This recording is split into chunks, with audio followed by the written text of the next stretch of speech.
Thanks for joining us on Over My Dead Body, the podcast hosted by Nichola Reader and Carole Tate that aims to bust those myths about all things funerals and answer the questions you never dared ask. So stick in your earbuds, listen, and then send us your questions for the things we still haven't answered for you. Happy listening. So welcome back to season 3, episode 8 of Over My Dead Body, where this week I am flying solo because Carl has taken a holiday. How dare he? In the middle of summer, when his son's off school, how dare he take a holiday? But I'm going to try and do this episode justice. And Carl, I hope you are listening somewhere around a pool with a lovely cocktail in your hand and enjoying the sunshine, because you truly, truly deserve it. So have a great holiday, mate. But what we want to do on this week's episode of the show is talk grief. It is a theme that runs throughout our whole episodes, our whole 3 seasons of Over My Dead Body, because if we're talking funerals, we know that all of you listening are going to have been grieving at some point or know somebody who's been grieving. And I just happened by chance to meet the most brilliant person to answer all our questions on this when I was at the recent National Funeral Exhibition. So I've been really excited about getting Carole on the show. So Carole Henderson is going to be our guest this week. Carole, I'm going to hand over to you for you to introduce yourself. Thanks, Nichola. Hi. This is the right time for the throat to go croaky, right? So I'm Carole Henderson. I teach something called grief resolution with edutherapy. And I teach that to either people who've experienced grief and have got stuck and want some help moving forwards. And I also train other people to help others move through grief. And I've been a grief educator for a scarily long time now. I guess it's about 18 years. So when Nichola asked me, I said, well, getting me to stop talking is a lot easier than getting me to start talking. This introduction's already revealed. So I hand back to Nichola because I'm sure she's got a question when I finish this sentence. I love it. We love talkative guests on this show, and far more important, we hear your voice than mine this week. So I'm so pleased that you are one of our chatty guests. But I was really interested in what you were saying there, Carole, about a grief educator. So not a bereavement counsellor, not a grief counsellor, a grief educator. So just explain to us kind of what the difference is from what people might be expecting. Okay, so firstly, I'll talk about grief rather than bereavement because I work with all emotional loss.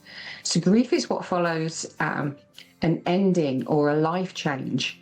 So we grieve all losses. So whether that's the loss of a loved one through death or a not so loved one, because we don't love all of them, or whether it's maybe the marriage that died, i.e. a divorce, or maybe there's loss of health, or some of the more intangible losses like loss of childhood, loss of innocence, loss of safety. There's still grief bound up in that. So that's why I tend to talk about grief, which includes bereavement. And to help that make even more sense, sometimes I talk about, when you think about where the word bereavement comes from, we are bereft. So how many times in life have you felt bereft, but nobody died? You are experiencing grief. And sadly, in our culture, we tend to reserve the G word for somebody died. So someone going through a horrible, painful relationship breakup doesn't get to say the word grief. They tend to refer to themselves as stressed or it was difficult or whatever. It's grief. There's an awful lot of conflicting feelings because there's been an awful lot of change and upheaval in their life. And that's essentially what grief is. And then you have the other word, counsellor, therapist. So counselling is a completely different skill to what I do.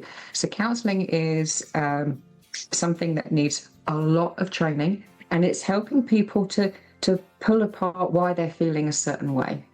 It's a voyage of discovery of their feelings. What I do is I teach people what to do with the feelings.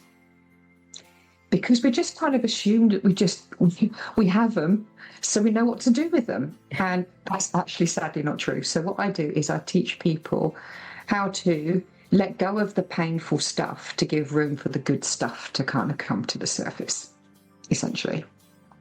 Amazing. I just think it's fascinating to think of grief in that way, that it does cover such a wide variety of things. And that grieving for a person, but also grieving for a future that we thought we had, grieving a job, a career, a retirement. We know that sometimes people grieve that kind of structure. And so it is such a wide remit. So I think it's absolutely fascinating. And in terms of the G word, what is grief? And is there such a thing as normal grief? Okay. Oh, that second one's really quite a loaded question, isn't it? So, first of all, grief is normal. It's kind of easier to say what it's not. What it is not is a mental health disorder. So grief is a normal human reaction to a significant emotional loss. That's what grief is. So it's an emotional loss, not somebody died. And so the feelings are, one of the reasons it can feel so overwhelming is there are a lot of feelings happening all at once. Just about everything else happens. We are happy, or we're joyful, or we're sad, or we're angry, or we're frustrated, or we are bemused, or so all that stuff. But in grief, we have all of that at the same time and loads more, and that's why it can feel so hugely overwhelming. So one definition of grief says it's the unresolved grief is the conflicting feelings following a change or an end in a familiar pattern of behaviour. So when somebody dies, there can often be lots of patterns that have changed or ended. So I first got into this because my first husband, Kevin, died. He was 40 years old. He died from cancer. He was 41, sorry, I was 40. And just everything in my life changed because he was my husband. From waking up in the morning with a giant space next to me, to going into the bathroom and the towel still neatly on the ground instead of on the floor, all the way through to like going to bed at night. Every single aspect of my life had changed or ended out of all recognition. Whereas other losses, there are different patterns. So how much grief there is, it depends on the nature of the relationship. And the amount of grief is equal to your emotional investment in that relationship, which is why it still flipping hurts when you're going through a divorce. Even though you may have fallen out of love with that person, you put an awful lot of emotional investment into that relationship. Yeah. So when it ends, and thanks to our adversarial system, it's very hard, even if it starts off amicable, to keep it amicable. You end up with a lot of conflicting feelings and wishing things had been different, and regret comes into it, and guilt and all those other helpful things not kind of come into it because of the nature of that relationship. So when we're emotionally invested, we feel it more acutely. So grief is never abnormal. So grief is always normal, but very, very different for everybody. And you've talked some of the emotions that we might experience during grief. So sadness, regret, anger, being overwhelmed. What are some of the physical ways that we might feel grief or see grief coming out in the way we behave? Well, that's a really interesting question, because I think one thing that no one told me ever is that grief can be physically painful. I was in absolute agony after Kevin died. I felt, and I described it as if every cell in my body had been ripped apart at the helix. And it was physical agony. My muscles hurt and throbbed. My heart was racing. I had headaches. I was feeling dizzy quite a lot of the time. And the doctor said, Carole, these are all kind of classic things. I said, well, why does nobody talk about this stuff? I felt like I was going to die. I thought I contracted something. He said, this is normal. Well, you could have flipping fooled me. And I've since then learned that because when we are bereaved, we know something bad's happened, right? So the back of our brain, that little survival computer that keeps us alive, the bit that's responsible for that fight, flight or freeze or flop response. There are 4 Fs now, and it's a real tongue twister to get them all out.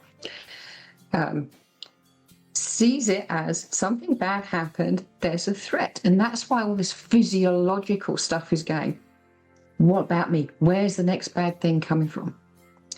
So we have no conscious control over that. So if the loss has been traumatic, that's going to be even more heightened than if it's, let's say, peaceful loss, as much as these things can be. Yeah. So contrasting the difference between someone in their 40s dying in a car crash and someone in their 90s dying peacefully asleep at home in bed with their loved ones around them, there's a different level of threat there, if you like. So that's part of it, is that physiologically we are responding to self-protect. Yeah. So it's in us and we can't control it. And quite often the normal question is an interesting one, because people will ask me, is it normal when? And before I let them finish the sentence, I'll say, yes. Because whatever you are experiencing is normal for you in that particular relationship.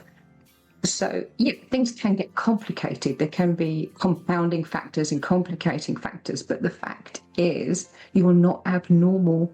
You are not mentally ill. You're not losing it, although you might feel that you are. I remember describing myself as feeling like I was living on planet insane at one point. I'd really lost connection with the earth. It felt that far from reality. But it's a sensation because my body was trying to protect me, was trying to protect myself. You also asked about behaviours, and that often comes to, again, our habits and our programming. Some of us tend to withdraw and isolate. Grief is very isolating because no one else is getting us, and we're quite hard to be around as well, so people don't want to go near us. But sometimes in a rush to cope, we go and it doesn't matter now. We might go out the opposite and be a bit reckless and drink massively or socially. I engaged in quite a few risky behaviours as a new widow, and that's not unusual. I've worked with hundreds of widows and hundreds of people that have had all sorts of losses. So either it's kind of withdrawal, or you can go the opposite extreme, or somewhere in the middle, or a mix of both, and flip between them. I ate enough chocolate to empty Belgium. I mean, honestly, any behaviour that we're doing to avoid a feeling is what we in edutherapy call an acting out behaviour, because it's like we're kind of having a little bit of a tantrum. And to self-soothe, which is a nicer term, to self-soothe, whether we eat or we smoke or we drink or we overdo it at the gym or we go running or we work too much. If there are workaholics listening, might go, yeah, okay, now she's got me. Anything that we're doing to avoid facing up to a feeling is what I would call an AOB, or a self-soothing behaviour. And some of them are inherently not great. Some of them seem benign, like going to the gym all the time. But the truth is, we need that pressure release, because if we don't put some energy out somewhere and we just try and keep this emotion inside, we will explode. So because we're not given permission culturally to externalise in a more healthy way, as in crying and screaming, I've heard so many people now, they didn't feel like a cry. They're at a funeral. If you're not allowed to cry at a funeral, when are you allowed to flipping cry? Absolutely. By the way. We hear it all the time from when I'm speaking to families who will say, I just don't want to cry at the funeral. And you just think, what? Why don't you? It's the one day when everybody will be expecting you to cry. And why do you feel like you can't? You know, it seems quite a strange kind of fear of letting go and people seeing me grieve, like this stiff upper British lip that we've got. Exactly. One of my first grief mentors said to me, Carole, you've got to have a really hard time ahead of you. You've got to unstiffen all those British lips first. Yes. So it is this whole idea that we're told to be strong. And what does that even mean? If someone says be strong, what, you want me to go and lift a 56-pounder spuds? No. what you're actually saying when you say you've got to be strong for the kids, you've got to be strong for your mum or whatever, is what they're actually saying, please bury your feelings, because if you bury your feelings, it will make it easier for me to bury mine. Thanks very much.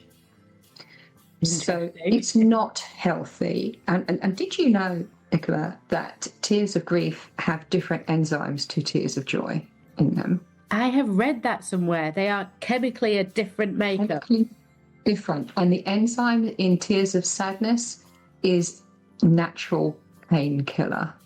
So when you ask someone to stop crying, you are literally asking them to deny themselves natural pain relief. So please don't do that. Absolutely.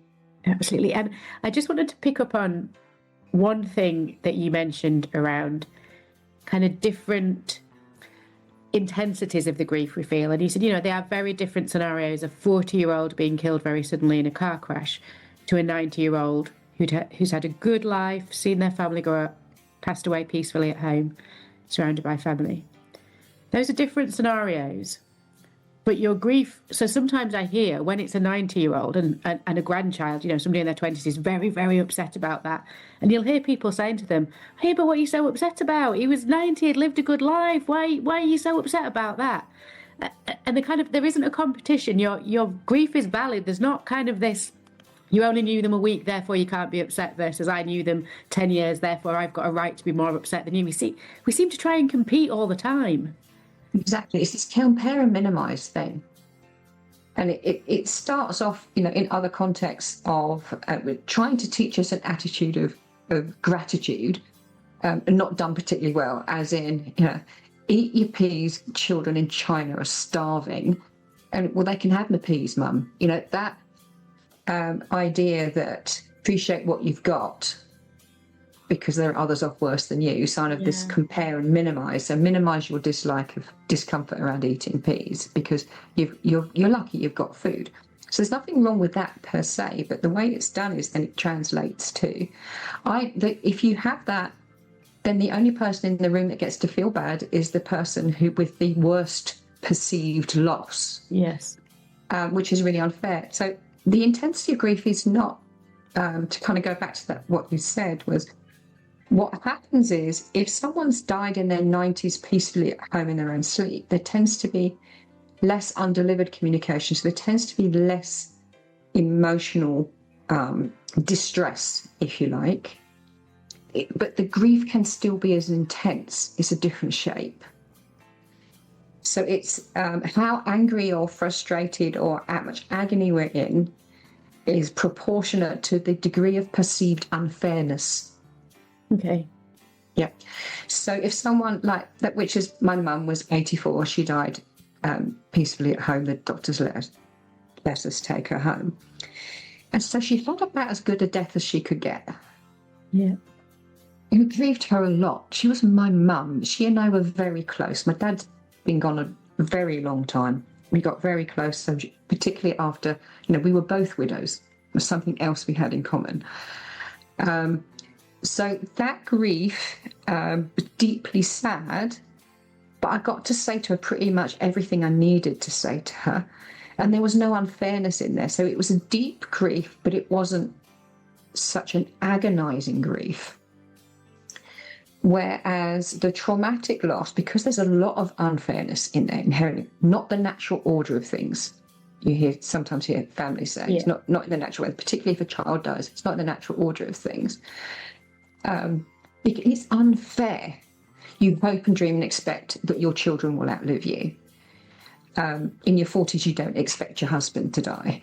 So you think you're going to get another 30, 40 years together. And in truth, if you're in your 70s and they don't, you still feel cheated. You feel really cheated the younger they are. So that's the difference. So there are just more things added in. And it's always sudden. Ultimately, it's always sudden. They told me to take my mum home. She'd have a couple of hours. She lived 9 days after she was given 2 hours because she was a bit stubborn, my mum. She was stubborn. When she went, it was still a shock. Yeah. And we were literally standing waiting for her. It sounds awful, waiting for her to die, but we were waiting for her to let go. Like, Mum, it's okay. You can when you're ready. No, but it's still, well, it's still that ultimately sudden. But we had plenty of time to say goodbye. When it's a sudden death like a car crash and you literally just said, see you later. Yeah. You've had none of that. So there's a really interesting statistic. This is an American one because I haven't been able to find a British one. That cancer widows remarry on average 1 year sooner than heart attack widows. So cancer widows remarry a year sooner than heart attack widows? On average. On average. Now, do cancer widows, heart attack widows love their husbands differently? Of course not. Yeah. So the difference is the suddenness. So the grief starts with from the point of finding the lump or whatever. In my case, is finding the mole. So, and the diagnosis. So then you've got, suddenly life has changed. Life as you knew it has changed forever. So the grieving has started. It might be at low-ish levels, depending on how scary the diagnosis and the prognosis is. You go through the treatment plan, and maybe there's some hope, and then the hope's dashed, and maybe there's some more hope, and maybe the hope's dashed. You go through all of that. So it might be weeks, months, years from the point of being aware that they may no longer be in your life. So by the time the death comes, that cancer widow has already travelled down the grief journey somewhat. And it does change everything once they die. The intensity changes out of all recognition. But nonetheless, the fact that this is a possibility has been in her head for that long period of time, where when someone dies of a heart attack, they might have had some warning shots, it's still wave them off in the morning. You might get the call, get to the hospital. You might just about get there. You might get a couple of... It's still, there's no run-up to the loss. And that's why, because they've started their journey months later. Yeah. And that's why that particular statistic holds, which is fascinating. It's proving that it's not the death that we grieve, it's the change in our hopes and dreams and expectations. Absolutely.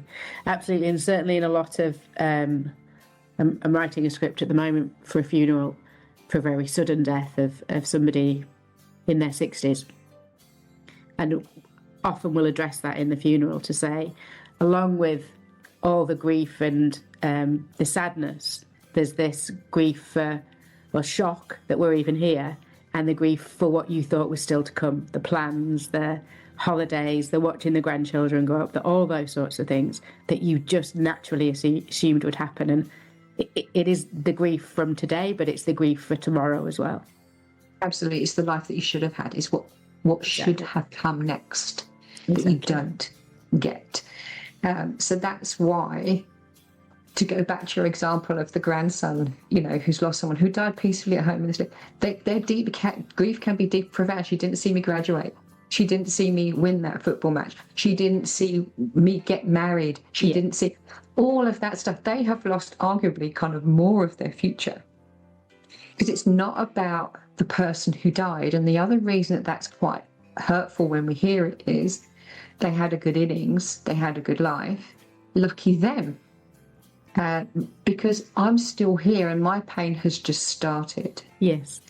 So that's why it's unhelpful on so many levels, those sorts of comments. So maybe that's something we'll get back to, the whole vocabulary. Perhaps that's for another time. No, definitely. I think we've talked a lot about them. I feel like we could talk a lot longer about grief and what it is and what it feels like. But what we did promise people is that we would try and help them in this episode. Okay, yes, so we did. In a couple of ways. So I'm just going to jump in and call a pause on this episode on managing grief and grieving. We did fully intend to record this as just one full episode, but it feels like there's an awful lot still left to say, and we've given you a lot already. And we didn't want to overwhelm you. So we want to give you the time to just reflect on what you've heard, think about what grief feels like for you, maybe just take a bit of breathing space, and then we'll put part 2 of this episode out next week, which will move much more into the practical ways that you can help yourself or help somebody else who's grieving.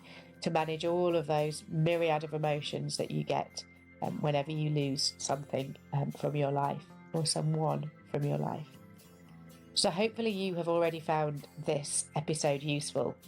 And more than anything, the message I would want you to take away, or I hope you take away, is that just as no two lives are the same and no two funerals are the same, no two experiences of grief are the same. You can be two people at the same funeral and be grieving very differently. And that's okay. How it feels to you is how it feels to you, and that is right. There is no roadmap to doing this or way that you should feel. Grieving is very much about how it feels to you when you're experiencing it, and it might be different every day, every hour, every minute as you move through the journey. But hopefully you get the sense that however you feel, it is okay. You just need to give yourself the permission to feel it, embrace it, and understand how you can help yourself navigate through it. So I'll leave it there for part 1 of this episode on grief and grieving, and we'll come back to you with part 2 next week. As always, thank you so much for listening. Please do like and share this, pass it on to anyone who you think it may be useful for them to hear, and do give us any feedback about what more you would want us to talk about on this topic. But thanks for listening. Thank you for listening, and we really hope you enjoyed and were inspired by this week's episode. Remember that you can get in touch with us anytime to ask a question, offer to be a guest, or to request that we bust a particular myth. You can get in touch via any of our social accounts over My Dead Poddy on Facebook, Insta or TikTok, or you can drop us an email at overmydeadpoddy@gmail.com. Just a reminder that whilst all of us work in the funeral industry, none of us are fully qualified grief counsellors. And therefore, if you've been affected by any of the issues that we've discussed today, we highly recommend that you seek out professional or medical support to help you with those conversations. Should you need any support, please do get in touch and we can hopefully signpost you in the right direction, but we can't offer those services ourselves. Thanks for listening, and we can't wait to bring you the next episode.